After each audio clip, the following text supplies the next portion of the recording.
Ladies and gentlemen, I give you David Popovici. David, Hey. how are you? Good. I'm good. You're good. Yes. Lovely to be with us today. How are you?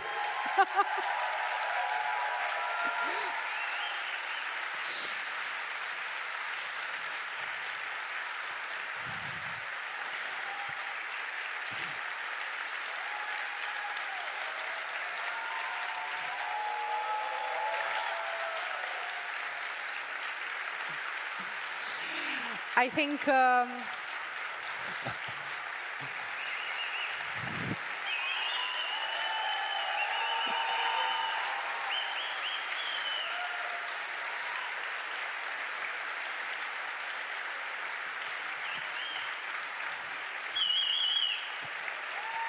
I wasn't ready today for a standing ovation.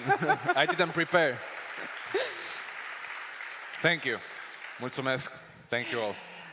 David, I think you can actually see what the crowd is feeling, and I'm feeling exactly the same thing. I'm incredibly emotional.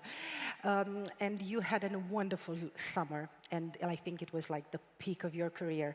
But prior to your summer, there was also a lot of build-up energy. Let's see how that energy looked like.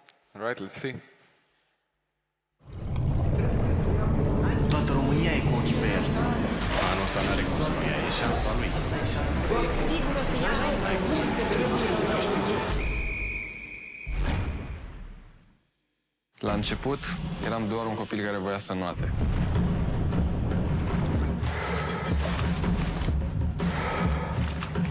Presiunea din jur e doar zgomot. Vocea ta e singura care contează.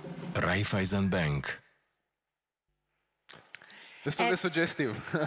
And then you made it. And then Yes. you follow your inner voice, and you Yes. really made it. And you made a record, and we are all as Romanians incredibly proud.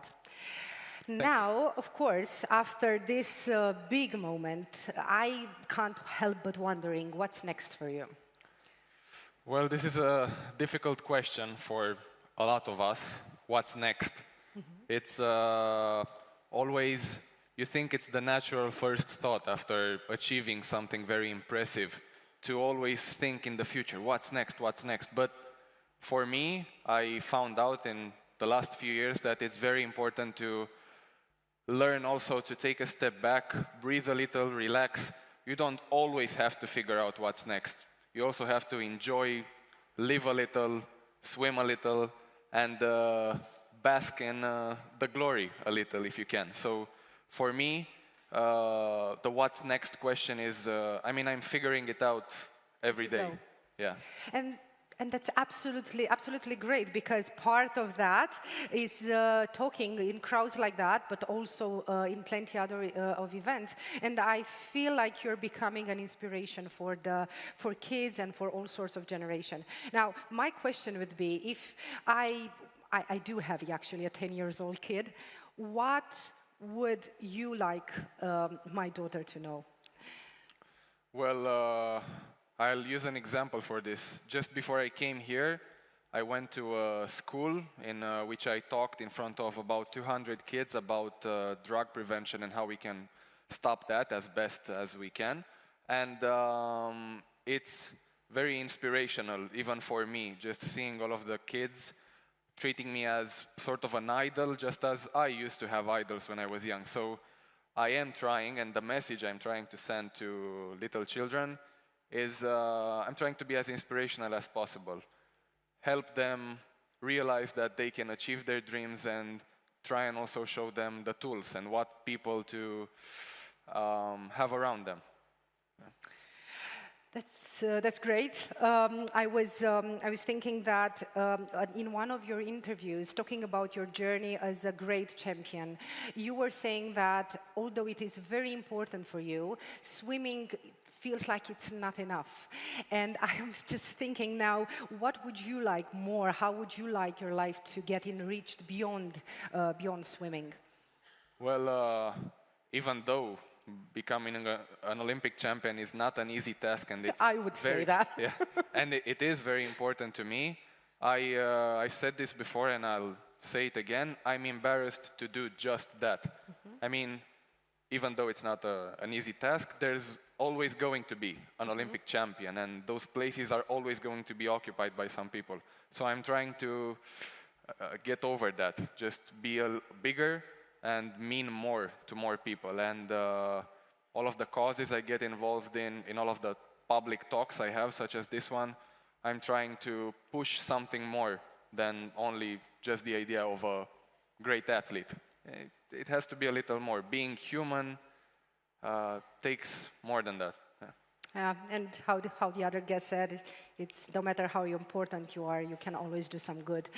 But talking and staying a bit on this idea of going beyond swimming, if you are to do something else than swimming, which I hope you won't, for the time being, for everybody's sake, what would that be? What would you like to do? Well, I don't know exactly. Okay, that's a fair and question. It's okay to not know exactly, especially at a younger age, but to be honest, at any age. And I'm not exactly sure, but in these past few months, when I've had some time to relax a little and think more, I'm slowly starting to get involved in more and bigger projects. But the thing is, I want to evolve. I don't want to be, like I said earlier, just a swimmer.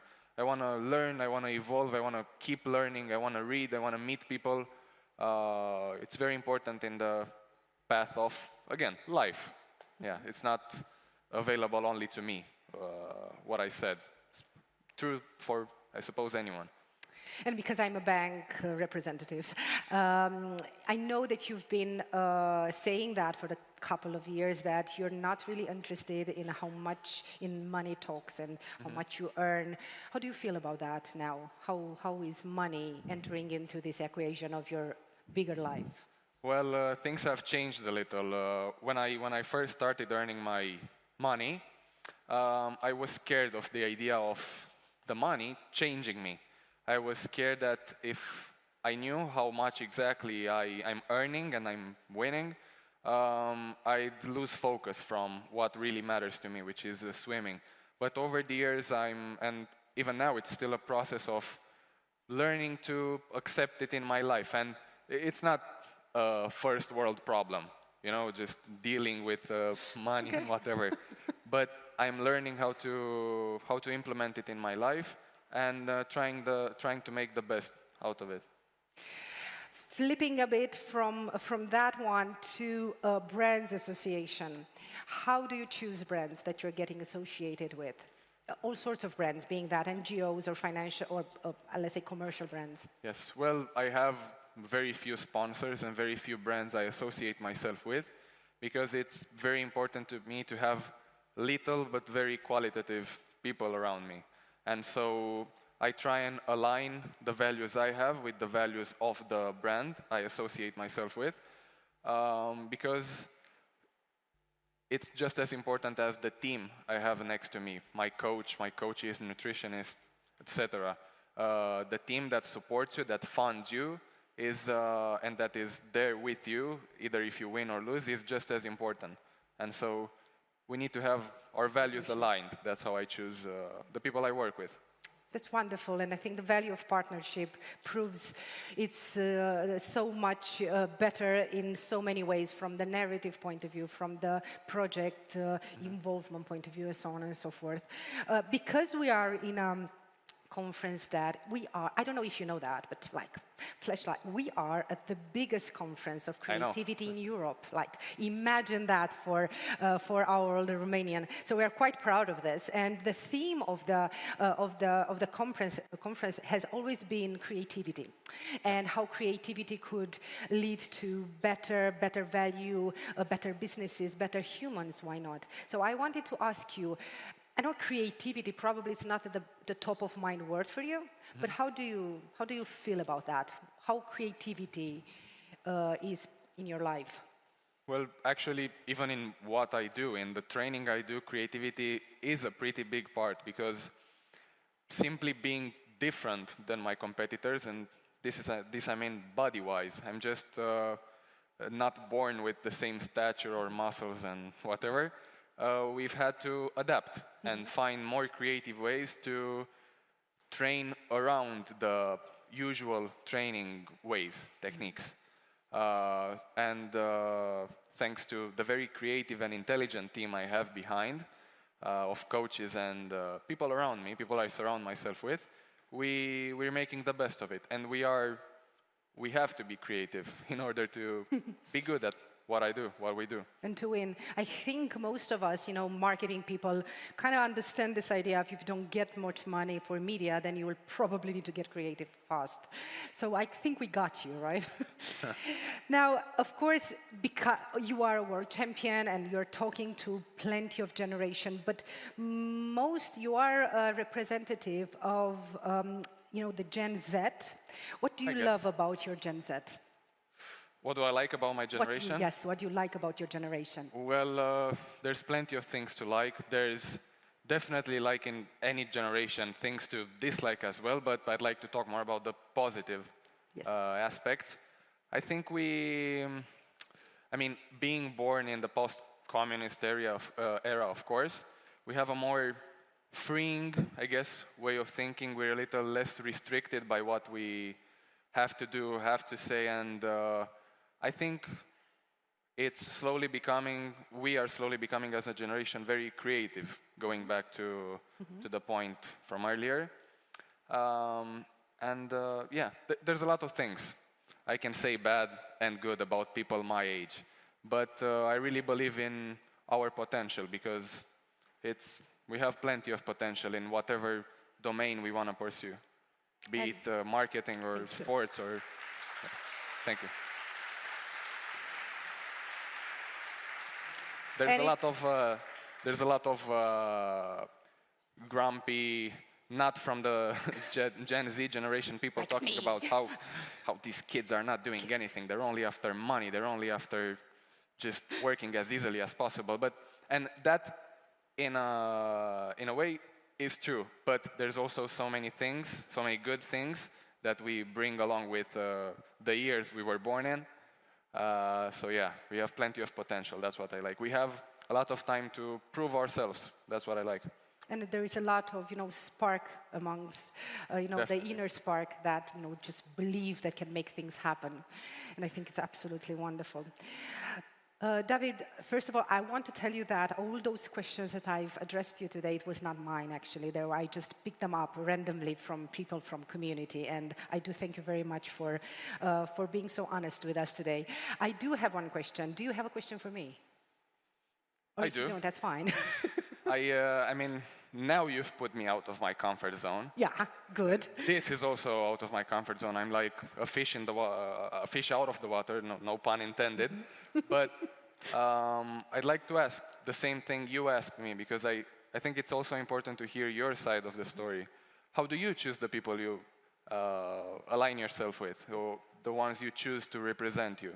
How do you do that? I think thank you so much for the question, and I think most of you that are working with a great endorser would, empathize with me when saying that brands are always going to look on people or celebrities that will share a set of values that they really are proud of associating with.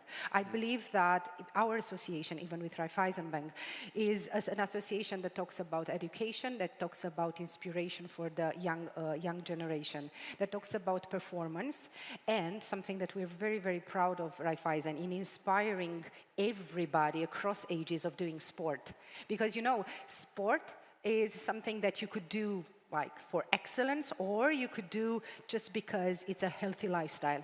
And being that marathon or playing in the park. So I think we believed in your generation, and we really love. Why? Yes, and we believe that you are the best exponent of that to inspire the other people, and we really thank you for this association.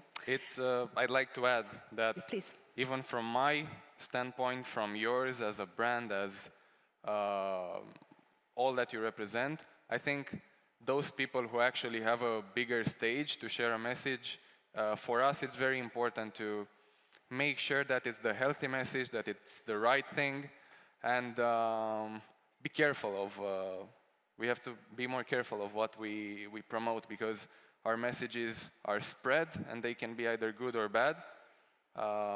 Yeah, so they're shaping mindsets, right? Yes, and I'm thankful to have good people around me. Even you here today, I'm lucky to have spoken before you, and thank you. And talking about that, look, because this is a pretty wonderful audience, you can see. You know, you did this wonderful thing when you applaud him. Do you want us to do a selfie? What do you think? And I have a big task and ask, but you'll find that picture in some sort of a social media. So could you please say, hi, David, and I don't know, be in the picture? Do you want me to film it or take a picture? No, just take a picture. I'll try and include all of you. Even though the lights are blinding, they're very strong. I have a longer hand, I'll do it. Okay, you'll do it. Do you want me to? Do you want to go there? Okay. Yeah, sure. Okay, all right. Fine. We'll do it like this. Like, hi, David!